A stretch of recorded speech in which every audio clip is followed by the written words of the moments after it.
YONO যদি বিএনপির নেতাদের কথা না শুনে আমরা ল্যাংটা ফলাফল দিয়ে এদেরকে ল্যাংটা করে ফিরবো। ক্ষমতা হচ্ছে বিএনপি, কেন বিএনপির কথা শুনবে না? শুনবে না কেন? যদি না পারেন আপনারা সরে যান, এদেরকে ল্যাংটা করে ফিরবো। এই ইউনিটকে উপজেলা থেকে গাড় ধাক্কা দিয়ে এবং জুতা পিটা করে বের করে দেওয়া দরকার। ঠিক আছে, ফ্যামিলি কার্ড সুমারি নিয়ে দুই চারটি কথা না বলে পারলাম না। ফ্যামিলি কার্ড সুমারির জন্য আমাদের পৌর বিএনপির সভাপতি হারুন ভাই আমাদের উপজেলা ছাত্রদলের কাছে কিছু এনআইডি চাইলো, বা যারা পরীক্ষা দিয়েছে তাদের পরীক্ষার রিসিট চাইলো। আমরা ওই রিসিটগুলো আমাদের উপজেলা ছাত্রদলের সভাপতি জাহিদ রুবেল ভাইয়ের কাছে পৌঁছাইলাম। জাহিদ রুবেল ভাই এটা পৌর বিএনপির সভাপতি হারুন ভাইয়ের কাছে দিল।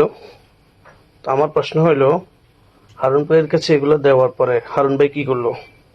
হারুন ভাই কি ছাত্রদলের পোলাপাইনকে এই ফ্যামিলি কার্ড সুমারিতে অন্তর্ভুক্ত করতে পারে নাই? ছাত্রদলের তো টোটাল মনে হয় যে 5টা পোলাপাইন উত্তীর্ণ হয় নাই। এর দায় কার? কেন?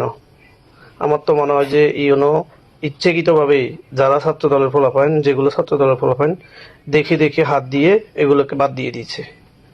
তাহলে বোঝা গেল কি, বিএনপি ব্যর্থ উপজেলায়? বিএনপির কথা উপজেলা শুনে না, বিএনপির কথা থানাও শুনে না। আর ইউনো যদি বিএনপির নেতাদের কথা না শুনে এই ইউনিটকে উপজেলা থেকে আমার মতে গাড় ধাক্কা দিয়ে এবং জুতা পিটা করে বের করে দেওয়া দরকার। ঠিক আছে, ক্ষমতা হচ্ছে বিএনপি, কেন বিএনপির কথা শুনবে না? শুনবে না কেন? আপনার পরিমাণ পাওয়ার খাটাইতে পারেন না, তাদের সাথে নমনম করেন। যদি না পারেন আপনারা সরে যান, আমরা ল্যাংটা ফলাফেন দিয়ে এদেরকে ল্যাংটা করে ফিরবো। ঠিক আছে, এদেরকে ল্যাংটা করে ফিরবো।